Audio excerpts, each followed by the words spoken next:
నమస్తే, నేను జర్నలిస్ట్ రమేష్ని.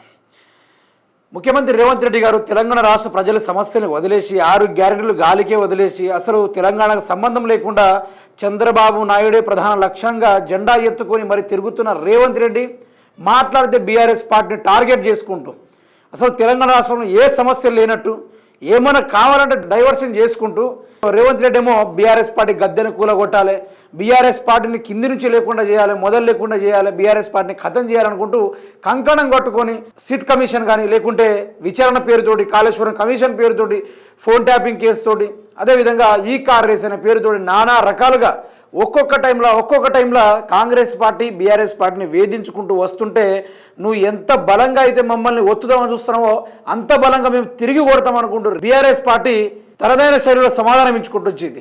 అదేవిధంగా ప్రతి ఏరియాలో నుంచి ఇంక్లూడింగ్ రేవంత్ రెడ్డి సొంత నియోజకవర్గం నుంచి మొదలు పెడితే తెలంగాణ రాష్ట్రంలో ఉన్న ప్రతి కాంగ్రెస్ నియోజకవర్గం నుంచి బీఆర్ఎస్ పార్టీలో చేరికలు విలీనం కావడానికి ఎంతో మంది తరలి వస్తూ ఉన్నారు. నిన్నటి వరకు సీట్ కమిషన్ అనే పేరుతోటి ఏ విధంగా రాద్ధాంతం రచ్చ చేసిర్రో మనం చూసింది. బీఆర్ఎస్ పార్టీని టార్గెట్ చేసింది. తెలంగాణ రాష్ట్రంలో అధికారం కాంగ్రెస్ పార్టీ వచ్చినప్పటి నుంచి మీరు చూస్తూ ఉన్నారు. ఏంది ఆయన పరిపాలన ఎక్కడ లేదు, ఓన్లీ ప్రతిపక్షాన్ని శత్రుత్వంగా చూసుకుంటూ ఆ బీఆర్ఎస్ పార్టీ కోసమే ఈయన అధికారంలో వచ్చినట్టు ఉంది. మొత్తం అలానే టార్గెట్ చేస్తూ ఉన్నారు. అయితే కర్మ ఎట్లా తిప్పికొట్టిందంటే నీకు భగవంతుడు ఇచ్చిన అదృష్టాన్ని చక్కగా పరిపాలించక ప్రతిపక్షం మీద పడతా ఉంటే కర్మ ఎట్లా తిప్పికొట్టిందంటే వాళ్ళ కార్యకర్తలకు పోయి బీఆర్ఎస్లో కలిసేటట్టుగా చేసిర్రు. అయితే ఈరోజు 1000 మందికి పైగా ఆదిలాబాద్ నుంచి వేలాది మంది యువకులతోటి మూల రాజిరెడ్డి యువకులను తీసుకొచ్చి కేటీఆర్ గారి యొక్క ఆధ్వర్యంలో బీఆర్ఎస్లో చేరడం జరుగుతుంది. ఇక దీన్ని మించిన డౌన్ఫాల్ ఏదైనా ఉందా? రేవంత్ రెడ్డి ఏం సాధించుకున్నాడు, మరి ఏం కక్ష సాధించుకున్నాడు? సరే అప్పు చేసిండు, అవినీతి చేసిర్రు, ఫోన్ ట్యాపింగ్ చేసిర్రు, విన్నాడు అన్నారు. మరి ప్రూఫ్ చూస్తేనేమో ఒక్కటి కూడా లేవు, జాడ కూడా లేదు. ప్రూఫ్ అన్నీ ఉత్తమాడలే. అసలు ఏం జరిగింది వినండి. బీఆర్ఎస్ వర్కింగ్ ప్రెసిడెంట్ కేటీఆర్ గారి సమక్షంలో గులాబీ కండువ కప్పుకోనున్న ఉమ్మడి ఆదిలాబాద్ జెడ్పీ మాజీ వైస్ చైర్మన్ మూల రాజిరెడ్డి తన అనుచరులతో చెన్నూరు నుండి వందలాది వాహనాల్లో ర్యాలీగా హైదరాబాదు బయలుదేరిన మూల రాజిరెడ్డి గారి యొక్క ఆ యొక్క బలాన్ని కానీ ఆ శక్తిని కానీ ఒక్కసారి చూసుకోండి. రేవంత్ రెడ్డి కొట్టాలనుకున్నాడు, కానీ రేవంత్ రెడ్డికి ఊహించని ఎదురు దెబ్బ ఇది. కొన్ని వందలాది కార్లు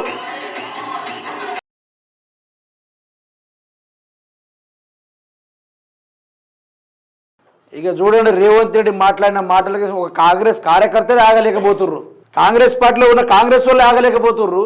వాళ్ళందరూ కలిసి ఈరోజు బీఆర్ఎస్లా ఇది మామూలు బలం కాదు, 1000 ఏనుగుల బలం అని అనుకుంటాం కదా మాటల్లో. కానీ ఈరోజు ఆ కాంగ్రెస్ వాళ్ళందరూ కలిసి ఈరోజు బీఆర్ఎస్ పార్టీకి బ్రహ్మాస్త్రాన్ని అందిస్తూ ఉన్నారు. అంటే దీని లెక్క ప్రకారంగా రేవంత్ రెడ్డి ఇక ఆయన ఉన్నన్ని రోజులు సంపాదించుకొని బీఆర్ఎస్ పార్టీకి అడ్వర్టైజర్గా బీఆర్ఎస్ పార్టీని అంటారు కదా పోస్టర్ అతికిచ్చి మొత్తం ఒక ప్రచారకర్తగా ఆయనను అట్లా వదిలేయాలి. కానీ బీఆర్ఎస్ పార్టీని బ్రహ్మాండమైన మెజార్టీతో తీసుకొస్తాడు. ఈరోజు ఎన్ని విధాలుగా బీఆర్ఎస్ పార్టీని వంచాలి, తొంచాలి, తొక్కాలి. ఇప్పుడు నేను సపోర్ట్ చేసేది బీఆర్ఎస్ పార్టీ కాదు, కానీ మీరు ఒక్కటి ఆలోచించండి. ఎన్నెన్ని సమస్యలు ఉన్నాయి. నిరుద్యోగులకు ఉద్యోగాలు కావాలని ఎన్ని రోజుల నుంచి వాళ్ళు రోడ్లెక్కి ధర్నాలు చేస్తూ ఉన్నారు. శాంతియుతంగా ధర్నాలు చేసినా కూడా వాళ్ళ పోలీసులు ఏ ముఖాన కూడా వాళ్ళని వదిలేని పరిస్థితి. ఆటో డ్రైవర్లను చూడండి, ఈరోజు వాళ్ళకు 10 రూపాయలు దొరకాలన్నా ఎంత కష్టమైపోయిందో. వాళ్ళ గురించి ఏమైనా మాట్లాడే దిక్కు కూడా లేదు. ఈరోజు ఎందరో మందికి భూమి లేదు, పోడు వ్యవసాయం చేసుకున్నట్టు వాళ్ళకి పట్టాలు ఇస్తా అని చెప్పిండు. ఎన్నో రకాలుగా ఇప్పటి వరకు మారుమూల ప్రాంతంలో బ్రతుకుతున్న ప్రజలు ఉన్నారు. వాళ్ళని కూడా గుర్తించి బయట తీసుకొచ్చి వీడియోతోటి సహా మొత్తం అవినీతి జరుగుతుంది, ఇక్కడ రోడ్లు లేవని ప్రభుత్వానికి కనిపించినట్టు చేస్తే మన రంగంలోకి వీడియో కోసం ఆ సమస్యకు పరిష్కారం ఇవ్వాలంటే వాళ్ళు ఏం చేస్తున్నారంటే దానికోసం కమిషన్లు ఏర్పాటు చేసి ఆ జర్నలిస్ట్ని పట్టుకుపోయి బొక్కలేస్తున్నారు. గీతీరుగా సాగుతూ ఉంది. అందుకనే కర్మ ఎవరిని విడిచిపెట్టదు.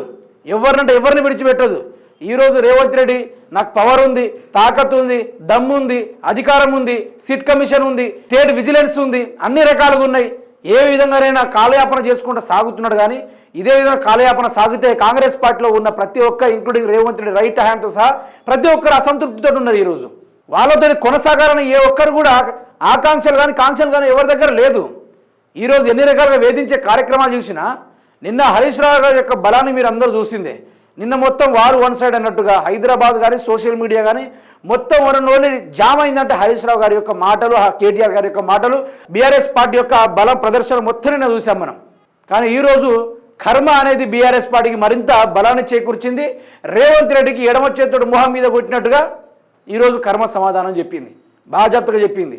ఎప్పుడు మన పక్కోల మీద పడి ఏడవడం కాదు, మనకు అధికారం వచ్చేప్పుడు మనమేందో మన ప్రజలేందో ఆ ఆసక్తికరమైన చూపెట్టుకోవాలి. కానీ ఈయనకు ప్రతిపక్షం వాళ్ళేమో బీఆర్ఎస్ పార్టీ వాళ్ళేమో శత్రువులు అయ్యాట. తెలంగాణ రాష్ట్రాన్ని చవి చూసినా చావులను చూసినా చచ్చిపోమని చెప్పిన చంద్రబాబు నాయుడు ఏమో ఆయనకు దేవుళ్ళ లెక్క కానొచ్చినట్ట, కాలు మొక్కుతున్నట, కాలు నాకుతున్నట, అన్నీ ఎలాంటి మాటలు మాట్లాడినంటే అసలు ఎవరు కూడా నీకంత కాలు వస్తే బుద్ధి అయితే చంద్రబాబు నాయుడు దగ్గర కాళ్ళ దగ్గర దాసోహం చేసుకో, ఆయన కాళ్ళ దగ్గర మోకరిల్లు, అవసరమైతే రాజీనామా చేయి. అంతేగాని నేను పెట్టుబడుల కోసం పోతున్నా. మరి పెట్టుబడులు ఎప్పుడు చేస్తున్నావు రేవంత్ రెడ్డి అంటే 2047 సంవత్సరంలో చేస్తున్నాడట. అప్పటిదాకా ఉండేదేవాడు, ఊసిపోయేదేవాడు, ఎవరికి కూడా తెలియదు కదా. మరి ఇలాంటి రాజకీయాలు చేయడం వల్ల ఎవరికి లాభం? వీటి వల్ల ఏం చేకూరుతుంది రాష్ట్రానికి? ఈ తీరుగా సాగుతూ ఉంది. సో ఇక రేవంత్ రెడ్డి పతనం అయితే మొదలైంది, ఇక రేవంత్ రెడ్డి కథ అయితే మొదలైంది. ఇక రేవంత్ రెడ్డి బీఆర్ఎస్ పార్టీ కథను చేసుకుడో లేకుంటే ప్రజలు దింపుడు అలాంటి ఏం అవసరం లేదు. వాళ్ళే కొట్టుకొని వాళ్ళే రాజీనామాలు చేసి వాళ్ళే దిగుతారు. కొన్ని రోజుల దాకా మీరే చూడండి.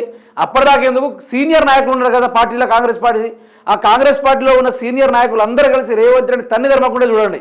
ఎందుకంటే మొన్నటిదాకా టీడీపీ ఇప్పుడు బట్టి విక్రమార్క గారు అన్నారు ఏమని, మేము గాలికి రాలే అధికారంలోకి, 20 ఏళ్ల పాటు సభలో 20 ఏళ్ల పాటు సభ బయట నుంచి కాంగ్రెస్ పార్టీ కోసం కొట్టడం, ప్రజల కోసం కొట్టడం అనుకుంటూ మాట్లాడు.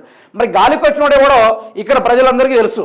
మరి అట్లాంటి తన్ని తెరవడానికి వాళ్ళ కాంగ్రెస్ పార్టీ వాళ్ళు మంత్రులు సరిపోతారు. ప్రజలు కానీ బీఆర్ఎస్ పార్టీ కానీ లేకుంటే మెయిన్ స్ట్రీమ్ మీడియాలో కానీ ఎవరైనా కానీ ఈ మధ్యలో కూడా కాంగ్రెస్ కార్యకర్తలు అది నా పార్టీ రబోయి, మా రేవంత్ అన్న రబోయి, ఊకుకొని రాలే బిడ్డ అనుకుని పాటలు పాడి పాటలు విని ఎందరో మంది చైతన్యవంతమైన విద్యార్థులు యువకులు అందరూ కలిసి ఈరోజు వీడు ఉండడం వల్ల రాష్ట్రానికి ఆగం, అసలు మా నాయకుడు అని చెప్పుకుంటే మాకే సిగ్గనిపిస్తుంది అనుకుంటూ ఈరోజు కండువాలు మారుస్తూ ఉన్నారు.